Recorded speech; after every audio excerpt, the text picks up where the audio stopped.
Hello and welcome to That Lovell-Boland Life. If this is the first time you're seeing our faces on YouTube, I'm Rianne and that's Sam. Today we're going through our top 10 Singlish words. Welcome or welcome back to the channel. Now for those who don't know, Singlish is Singapore's fifth and unofficial language. It actually arose due to prolonged contact between speakers of many different languages here in Singapore, such as Teochew, Hokkien, Malay, Cantonese and Tamil. Singlish itself originated with the arrival of the British when elements of British language filtered out from the schools onto the streets. But before we get into our top 10 Singlish words, make sure you like this video and subscribe to our channel.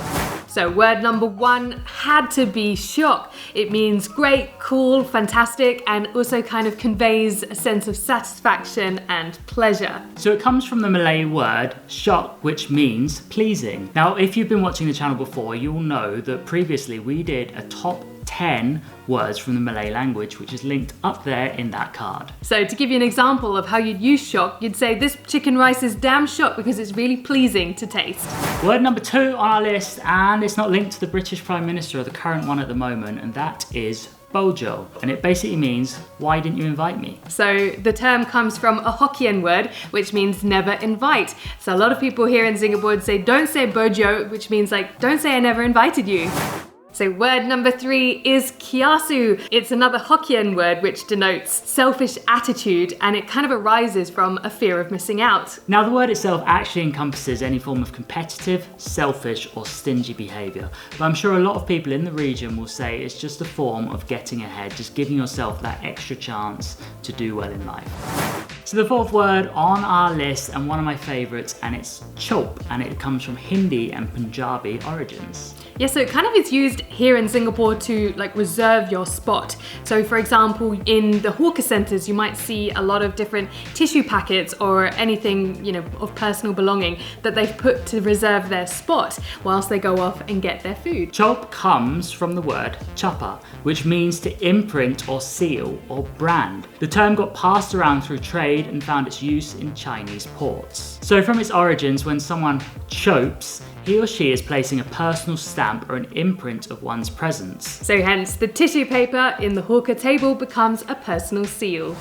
Number 5 on the list is capo, which is the Hokkien word meaning a busybody. Now for our English viewers, I can translate that even more. For me, I would say it's a curtain twitcher, someone who's always spying on their neighbours, or we'd call them a nosy Parker. It's word number 6 on our list, and it's our first English origin word. It comes from the word sabotage, but it's a shortened version, and the word is sabo. So sabo is popularly used to describe when someone else has kind of jeopardized your plans, or maybe even played a practical joke on you. So you'd be like, why you sabo me? Number 7 on our list is 2 English words which have been pushed together to become one Singlish word, and it's like that. So it actually comes from like that, but then when pushed together, it's like that.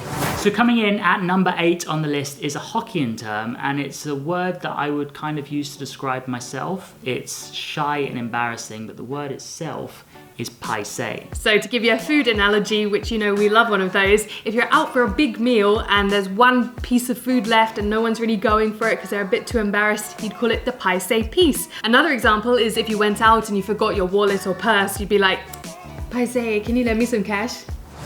Number 9 on the list is another Hokkien term, which is xiao. It's kind of the most fun for me to say, and it means crazy. So to use one more food analogy to kind of explain this word, if someone's to eat fried chicken for 5 days in a row, you would look them in the face and you would say, you xiao ah? Yeah, they're damn crazy. Don't eat fried chicken for 5 days. That's just weird. So the final word on our list, in at number 10, is a Hokkien word, and it means unlucky or unfortunate, and the word is sway. So a good example is a friend of mine bumped into her boss at the airport just as she was jetting off on holiday. So everyone was like, oh my god, damn sway, because so unlucky that you bump into your boss just as you're off on your holidays. And that was our top 10 favourite Singlish words. But don't worry, we have 2 extra bonus words just for you. Now, if you watched our top 10 Malay words video, you would know that we use la as our bonus word. So now we're adding 2 extra bonus words, which are also very similar to la in that they add subtle emotions to the end of a sentence. So bonus word number 1 is le, and it's kind of used at the end of a sentence when you're not really sure about something and you're kind of asking a question. So for example, you'd say like, I didn't know you have to do it like that, le. And bonus word number 2 is used to indicate surprise or dismay, and the word itself is law. And to use it in a sentence, you would say, I've got no choice, so I had to do it like that, law. So there you have it, that was our top 10 list of our favourite Singlish words, plus an added 2 bonus words. Really hope you learned something along the way, and if you enjoyed this video, make sure you like and also tell us what's your favourite Singlish word. Thank you very much for watching, and I hope we didn't butcher any of the words along the way. Catch you on the next one. Coming in at number 8, it's a Hokkien term which I think is best used to describe me. It's shy and embarrassing. No, it's not. It's paise. You xiao. Xiaoa. It's very aggressive. Xiaoa. Xiao. Not naming names. And it's like that. And that's the way it is. Perfect. Should we do it one more time? Yeah.